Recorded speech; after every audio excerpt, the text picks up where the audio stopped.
Hello everyone, welcome to the channel. In today's video, I want to give you some tips on how to prepare yourself for your labour and for giving birth.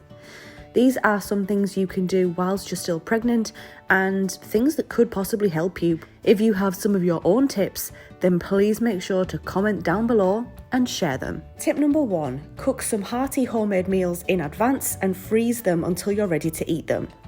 I pre-cooked both a homemade chili and homemade bolognese about a month or so before my due date and just stuck them in the freezer until I wanted to eat them.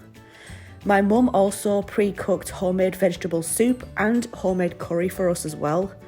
Doing this sort of thing will be super helpful because the last thing that you're going to want to do in those first few days after giving birth is cook. However, saying that, it's still important for your recovery to eat as healthy as possible. But at least if you or your family friends have pre-cooked some meals, then you'll be able to have some quick meals whilst at the same time still eating the hearty meals that your body is bound to thank you for whilst you're recovering from the birth.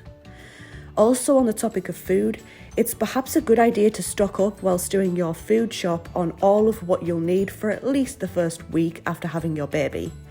Again, the last thing that you're going to want to do is to go food shopping in the first few days after bringing a newborn home. Tip number 2 is do your research and ask any questions you feel you need to about the birth and the labour.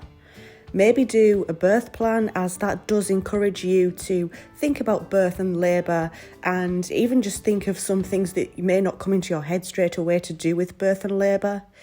Just bear in mind that obviously putting together a birth plan doesn't necessarily mean that the birth will happen in that way. It's just more, this is what I would like to happen. Obviously you don't have to do a birth plan if you don't want to, by the way, but I did one.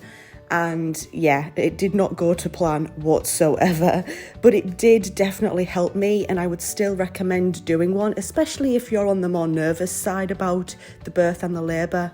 It did help me understand things a lot more, and it encouraged me to do research on it and ask any questions that I needed to. Tip number 3, be as organised with getting baby stuff as you possibly can be. Get as much ready prior to your birth as humanly possible. I found this really helpful, not only because then you'll have everything you need for your newborn, but it also helped me come to terms with becoming a mother and preparing for the birth. Number 4, pack your labour bag at least a month before your due date. I actually packed mine even earlier than that, but I was still taking things out of my labour bag and putting things into my labour bag, even up to about 3 days before I went into hospital to give birth. This sort of thing is something that you really don't want to leave until the last minute to do, because you never know when labour will happen.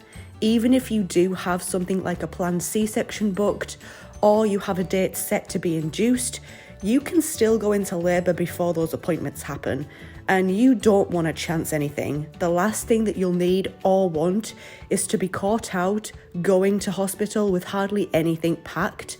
Number 5, you could start practicing deep breathing and/or take up meditation if you'd like to try those things during your labour.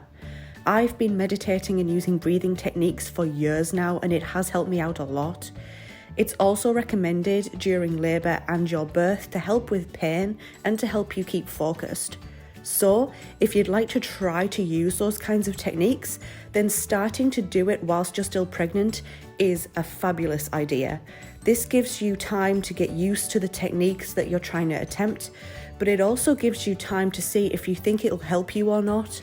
After all, what works for one person may not necessarily work for another. Tip number 6, make sure that your birthing partner knows and understands what you need or want from them during labour so that they can effectively help support you. The last thing that you're going to want to deal with on top of dealing with labour itself is dealing with your birthing partner not really understanding what they need to do in order to help you effectively and to support you effectively. So be sure to have a conversation beforehand, just so they know your wishes and they know what you would like for them to do. So those are my tips for preparing for your labour and birth. I do hope you found this helpful and interesting. If you did, then please leave this video a thumbs up. If you're new here, go ahead and please click on that subscribe button. Thanks so much for watching, and I very much hope to see you in my next video.